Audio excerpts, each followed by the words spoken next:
All right, welcome back for another section.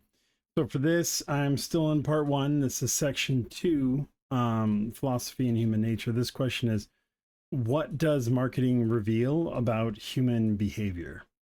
And this, I think this is actually a very interesting one because while I'd like to say at its simplest that it's like, oh, it really says nothing, that we're all individuals and we're all unique and blah, blah, blah, blah, blah. No, you're as unique as a snowflake, just like everybody else.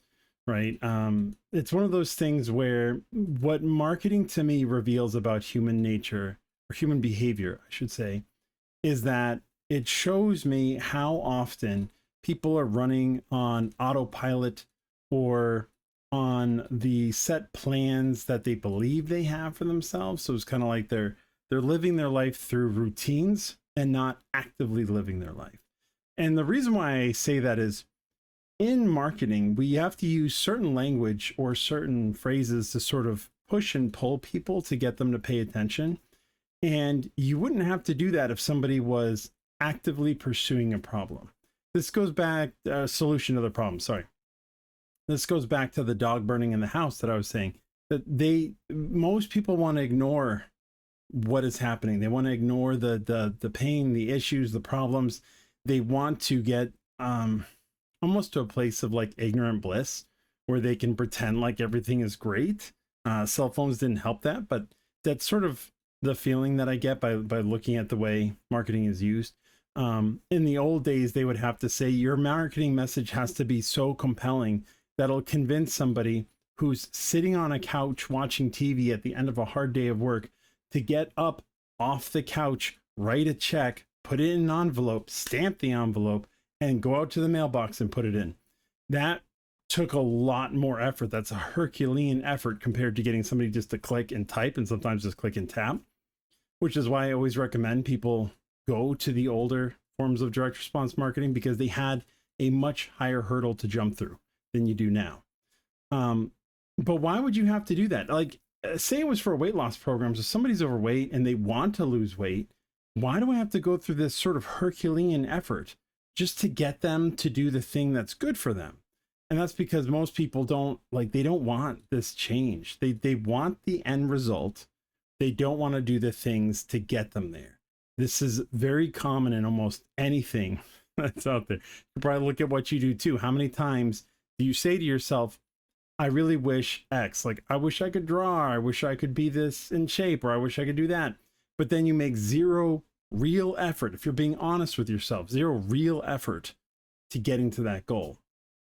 With marketing, what we have to do is we have to remind people of the things, the problems, their desires, or their things they want to get away from, and remind them that, hey, don't put this off.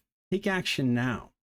What it also reveals to me about human nature or human behavior, I'll get it right eventually. What it also reveals to me about human behavior is that we will respond a certain way to stimuli just like everybody else. For example, why do you want to put testimonials or customer feedback? Why is it so important to have Amazon reviews, for example, from actual buyers? And that's because as a person, you want to trust that what you're reading is true. But we also know that a lot of business owners lie about the quality of their product or lie about the results, and instead will pitch us what we want to hear, make us think that we're going to get the result. But because it's happened for so long, a lot of us want to hear it from somebody else. I want to see it. And if it's a friend, that's even better. But I want to see what other people have had to say about this, to the point that people will look online and will remove themselves from the reviews of a particular website. Now, this doesn't happen on Amazon because it's sort of a gathering, but realize that if you have a store of significant size or you've been in a local market for a while, people are looking up reviews about you that you don't necessarily have control over. Like you don't have control over, you can see what people post on like Google and Yelp, but there might be other places that people are complaining about you or praising you, and you have no way of seeing that information unless you also actively go looking for it.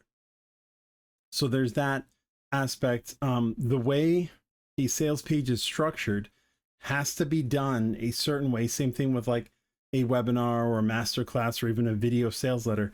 needs to be structured in such a way because it keeps people's attention and helps them guide them through, do I want this, to, oh, I want this, to, oh, that's a great deal. And if you remove too many of those steps, or you think you can do it differently, or you think your audience is more sophisticated than that, or doesn't have to, you know, go through that process, you find out really quick how wrong you are, because it doesn't work.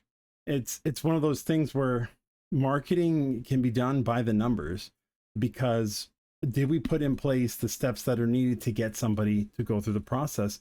Because all human behavior will reflect, a certain percentage of those people will reflect this response rate. And if we don't get that percentage, either we're missing a step or we didn't hit the right messaging, but it's very easy to diagnose through that. And that's sort of been very fascinating to me. It's also led me to, when I observe people's behaviors, or like when I go out and about and I see interactions outside, I'm like, yeah, if that person had approached it like this instead of like that, I probably would have responded differently. Or that's enticing, but that approach is not. Or just the normal, what you see everywhere, sale on this, sale on that, and the business owners don't understand why sale doesn't work. And that's because you sort of trained your audience to seeing sales all the time, that sales aren't anything special. Like if you're always running a sale or a discount, you're never actually making a strong offer. And that's part of human behavior, you know, that marketing reveals, is that if you hit people with the same message over and over again, they become numb to it. And that's the same across anything. It's like, it doesn't just apply to marketing. It's when you put cologne on, you think it's strong, and then after a while, you become numb to the smell, to the scent. It's only when other people first come in contact, they're like, wow, that's a lot. But you don't think it is, because your body has sort of stopped paying attention to it. That's where phrases like banner blindness came in from.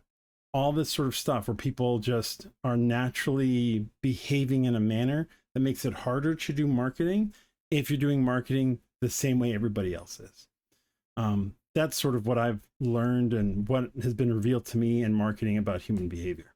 But that wraps it up for this part. And if you watched the video, or if you've been watching these videos, thank you. And I look forward to putting out another one. Talk to you soon.